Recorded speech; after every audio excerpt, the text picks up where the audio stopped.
I have a question. Yeah.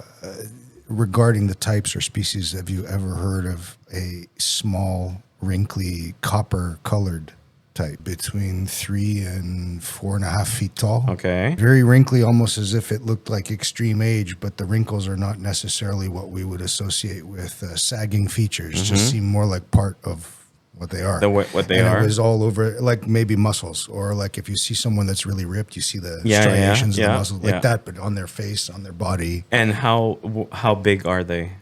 I would say like children. Okay, Like, and so thin. Thin, yeah. Thin but wiry. Where did that come from? Why are people asking that question that way? Tell me, where did it come from? I know you want to tell me. Yeah, okay.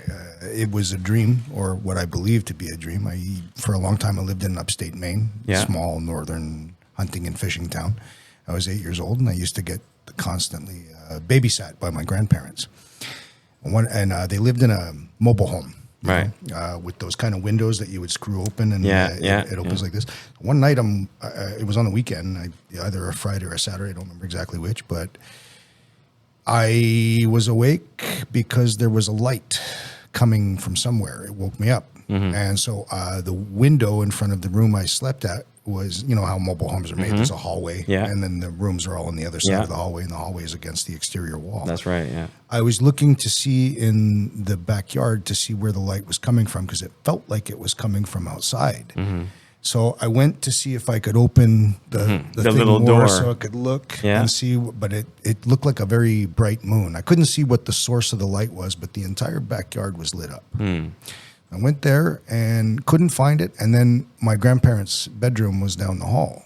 And I could see it. The door was slightly ajar. And I looked down the hallway and I walked closer. And that's when I saw two creatures hovering over. When I say hovering, I don't mean floating. I mean just over my grandparents in the bed. And it looked like they were doing something. Like maybe medical or maybe I don't know what. And then one looked at me. And I screamed. And that's kind of the last thing I remember. I screamed, I turned, I ran down the hallway, and then I woke up on the couch in the living room, not in my bedroom.